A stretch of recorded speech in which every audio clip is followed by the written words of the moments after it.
From New Age to Jesus Christ, a Modern Spiritual Odyssey. Part 8 of 9.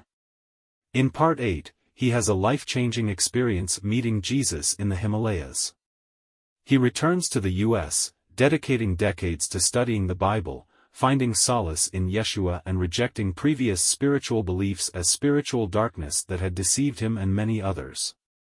He relates that his current relationship with Yeshua has brought him stability and confidence that this is the one and only truth.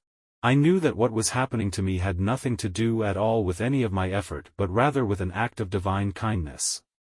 He had heard my pleading cry and showed me the way to go. Radical internal changes were taking place. Somewhat gaining my composure, I looked about me. The wisps of clouds from the valley below swirled up the steep slopes. The sun splashed across the vast scene and a rainbow appeared. It was large and beautiful. My life was never to be the same and I knew it.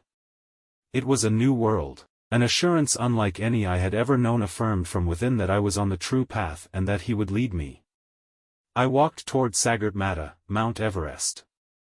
In the high reaches of the Everest area was situated a small inn and a Buddhist monastery named Thangboki.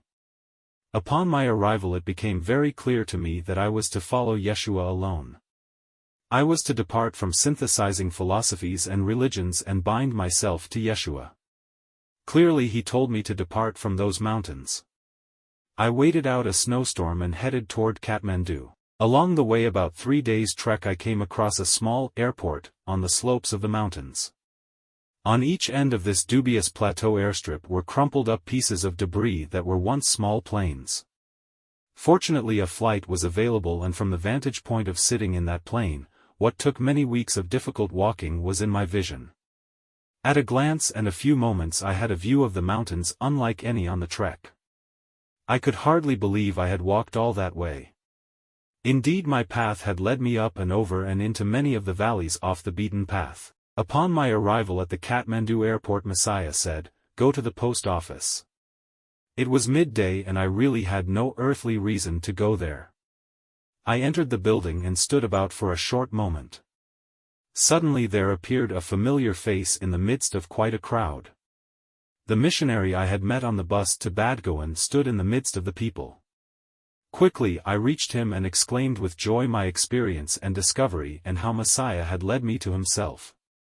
I wish I could remember the man's name. He was astounded as I related my tale. A hearty invitation by him brought me to his dwelling. It was quaint and more sized to the short Nepalese folk. He showed me a little stationery store that he had in Badgoan as his occupation. We ate and prayed and I was refreshed. He instructed me in basic matters in regards to this new path of life. With much prayer it seemed good to the both of us that I returned to the United States.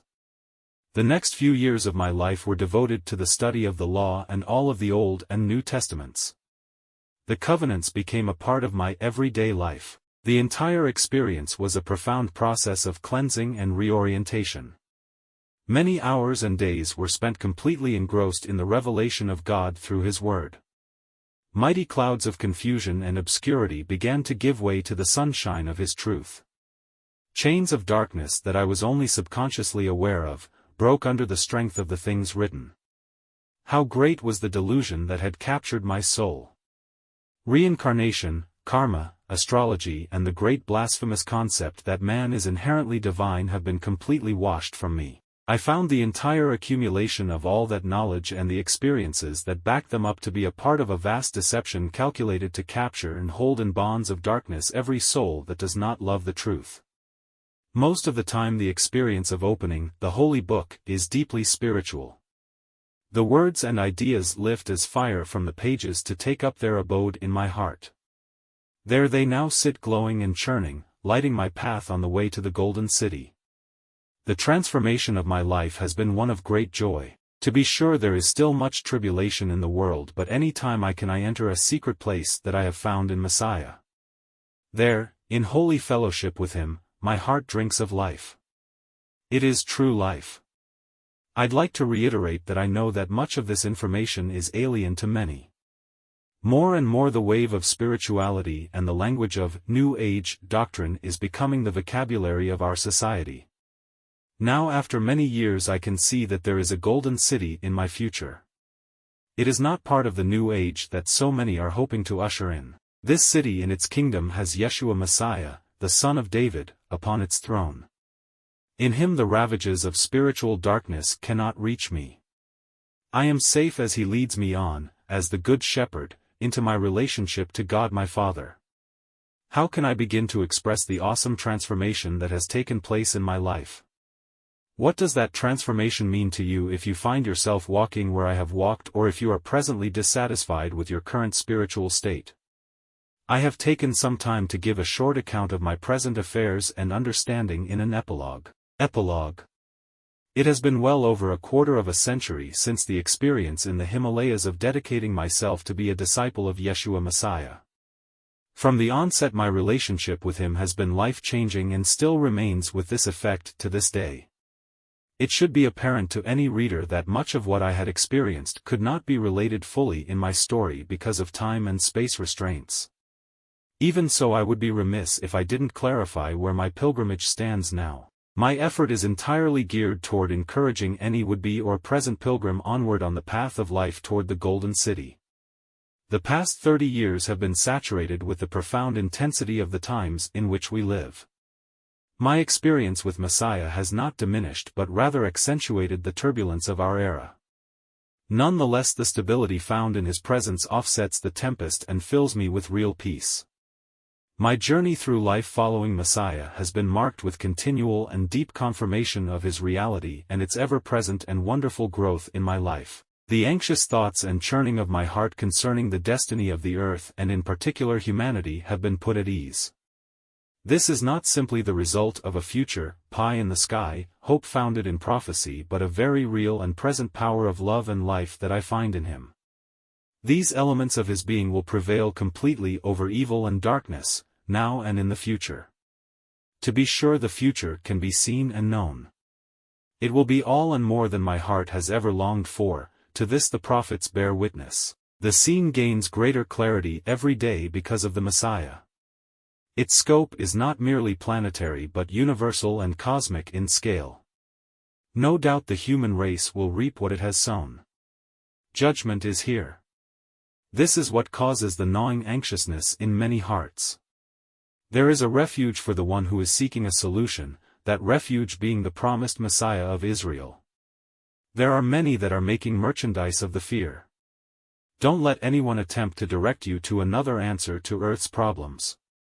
When you look to political science, social science, environmental science or any spiritual system outside of that which is found in Yeshua the Messiah of Israel, you are merely being diverted from the true answer. All of the days that I had spent wandering diligently searching in invisible realms are now replaced with a reality more tangible than the physical universe and yet unseen with the naked eye. The reality is Messiah. He said, "I am the way, the truth and the life." At first, even though my days were filled with persistent study of Scripture, I could not grasp the scope of my experience. Steadily every aspect of all that I had learned in my search was exposed to the scrutiny of the newfound light of the sacred writings of the Holy Bible. The prophetic utterances addressed every nook and cranny of my soul. Chains more binding than any forged by primitive or modern man fell off, snapped off, under the weight of the utterances of God. Pools of my tears stained many a floor, as his deep inner joy would well up in me at the melting away of my darkness. Absolute surrender and absolute security were daily fare in the truth. I ate and drank voraciously and confidently of waters and food vouchsafed freely to anyone inwardly hungry. This tremendous cleansing appeared wave after wave, day after day. So that you may understand my hope, I want you to know that all that the evil spell has destroyed has been undone by a progressive and careful application of Messiah's transforming power. Unbeknownst to me, my exposure to the powerful forces in the spiritual realm were changing me into something I didn't want to be. What I thought was light was in fact great darkness. There is no greater deception than spiritual darkness masquerading as the truth. The process of initiation was actually turning me into something other than human, which certainly was not divine though it appeared to be. Day by day as I meet with Messiah and surrender myself to him, he changes me. Not into a better person but into a new creature like himself. To be sure, that process is ongoing, joyful, and comforting. Because my conversion was so dramatic, it opened doors of opportunity to experience a very broad spectrum of Christianity. Much of what I've seen I cannot condone. I know that the conditions of mediocrity that exist in many churches because of a lack of spirituality will not satisfy the heart that has tasted of the spiritual realm. This is the end of part 8 of 9. Please like, share, or subscribe to our channel. Thank you, and may God bless you. Thank you for listening to this testimony. We hope it has been helpful. Now, let's briefly introduce a new book, The Surface Theory by R.G. Gibson, that presents two new innovative creation theories. Born from personal revelation and years of research, these two theories emerged from previously overlooked key words, offering profound new insights into Genesis. This book also unveils new scientific discoveries related to this topic. Prepare for a paradigm shift that makes Genesis logical, dissolving the previous barriers between faith and science. Find the key to these mysteries and many more within the pages of The Surface Theory by R.G. Gibson, available on Amazon.